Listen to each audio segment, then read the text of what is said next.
Hi everyone. I am not new in this platform. My name is Advocate Rosalinda Wamaitha, and I'm here in Nakuru Law Courts as usual. I think I had earlier addressed the people and told them that we are coming up for ruling today. There was a ruling that was filed via an application dated 1st April 2025 by the 5 accused persons, saying a number of things and trying to bar me from representing the family. And after we made our submissions, both parties, the accused, the defense advocates, plus ourselves, today the court has made a ruling. And let me say I'm very happy because the court has seen the gist of everything. It has ruled in my favor. Unfortunately, the application of the 5 applicants has been dismissed, and I'll continue being the family lawyer of the family of one Richard Haga Otieno. It has also directed that we are coming back on 12th of June, 26th of June for bond hearing. And I intend to put an affidavit in opposition of that bond because I believe that the accused persons have proved to be dangerous. They had smeared me with allegations of all sorts. And the court has been very fair. We thank the court. I think there is light at the end of the tunnel because it has ruled fairly. The court has ruled that they never brought any scintilla of evidence, nothing on the table. And both the victims and the accused person have their rights. So the accused person should stay with their advocate, and I should stay with the family. So I'll be moving on with this court. And from now henceforth, I'll be very vigorous because I believe the roads to justice are very rough, especially in a case like this. And to the people outside there who wanted me out, I am very sorry. Because I'll stand firmly in this case till to the end. I decided to fight with the public and the family, so trust me, the process will go on till the day we get justice for Richard Otieno. Fact observed by an advocate in line in the course of his employment as such, showing that any crime or fraud has been committed since the commencement of his employment. And number 2, the protection given by subsection 1 of this section shall continue after employment of the advocate has ceased. From the law quoted above, it is discernible that before a party can accuse an advocate of conflict of interest, they must first demonstrate that there was previously a creation of advocate-client relationship between them, and the advocate they are seeking to bar from acting for the adverse party. For such an advocate to owe them fiduciary duty, and for them to be protected from conflict of interest, and their information termed confidential.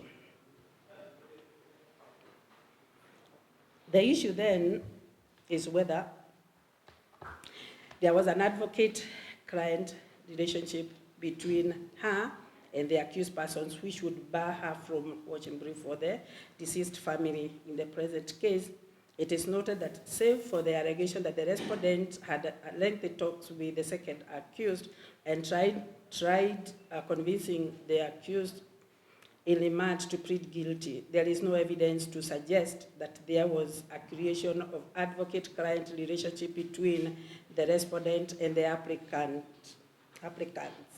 Further, there is nothing placed on record to show that any information or documents were supplied to the respondent that could be used against the applicants, thus prejudicing their defense. In essence, there is nothing on record to support allegations of conflict of interest, whether real or perceived. On issue of disqualification of an advocate, Okubaso J.A. had this to say in this case, William Audi Odede and another versus John Ye and another, Court of Appeal, Civil Application Number Nairobi 360 of 2004.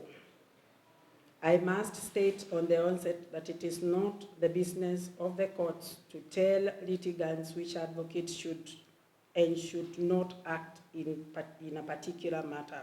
Indeed, each party to litigation has a right to choose his or her advocate, and unless it is shown to the court, to a court of law, that the interest of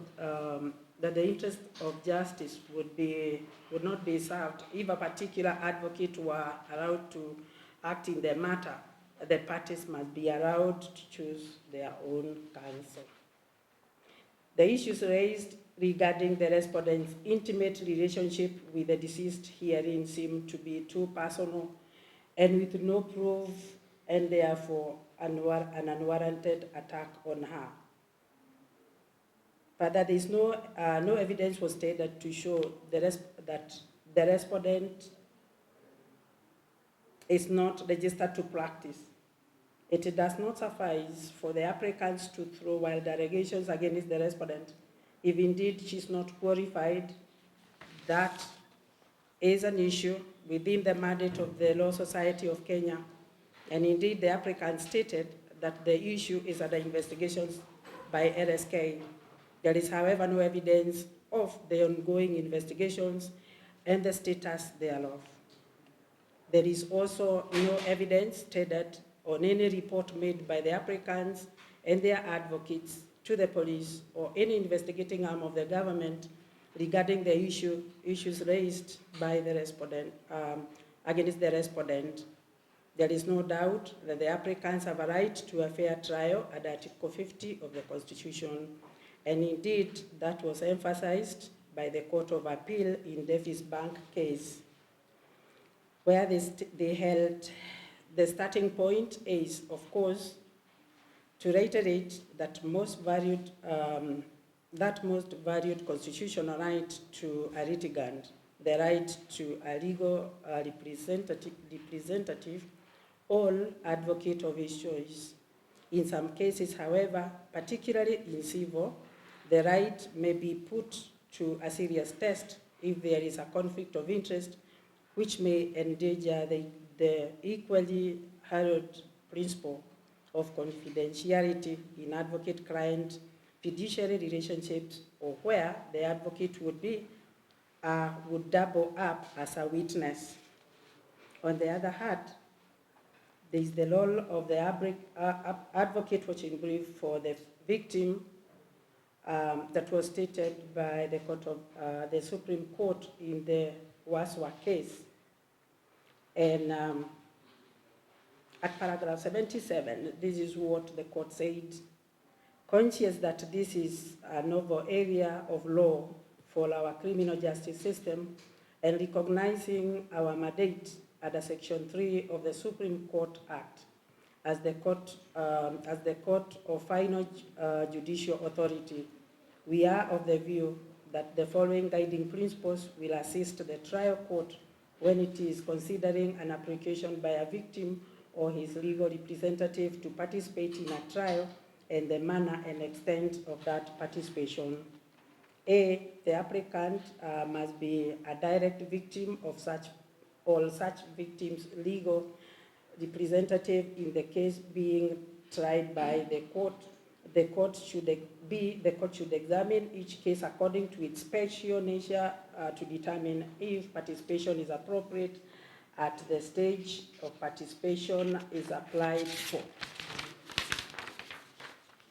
C, the trial judge must be satisfied that the granting the victim participatory rights shall not occasion an undue delay in the proceedings. Number D, the victim's representation should be strictly limited to, in quotes, the views and concerns of the victim in the matter granted participation. CE, victim participation must not be prejudicial to or inconsistent with the rights of the accused. The trial judge may allow the victim or his legal representative to pose questions to witnesses, to a witness or expert who is giving evidence before the court that have not been posed by the prosecutor. G, the judge has control over the right to ask questions and should ensure that neither the victim nor the accused are not subjected to unsuitable treatment or question that are irrelevant to the trial. H, the trial court should ensure that the victim or the victim's legal representative understands that prosecutorial duties remain solely with the DPP. I, while the victim's views and concerns may be persuasive and no doubt in the public interest that they are acknowledged, those views and concerns are not to be equated with the public interest.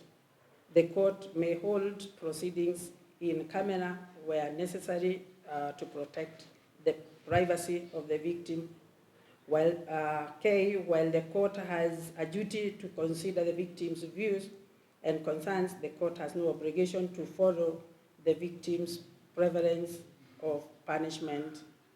It is therefore evident that the right to representation is both on the accused persons and the victims.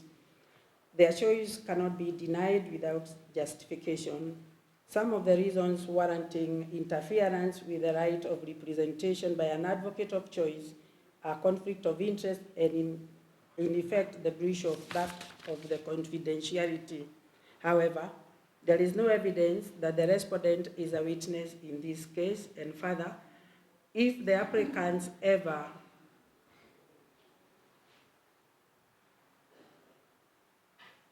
contacted the respondent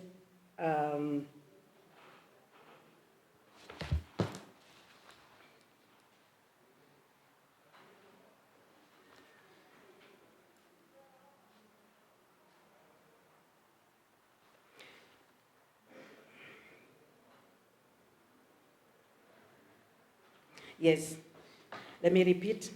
However, there is no evidence that the respondent is a witness in this case, and further, if the applicants ever had a contact with the respondent as alleged, and which has not been proved, then anything they shared with her does not amount to a confession, and it cannot be admissible against them. The applicants have failed to demonstrate how their rights will be prejudiced by the victim's choice of the respondent to represent them in this matter. They have failed also to show that their right to a fair trial has been or will be violated or threatened in any way by the respondent's participation in this matter.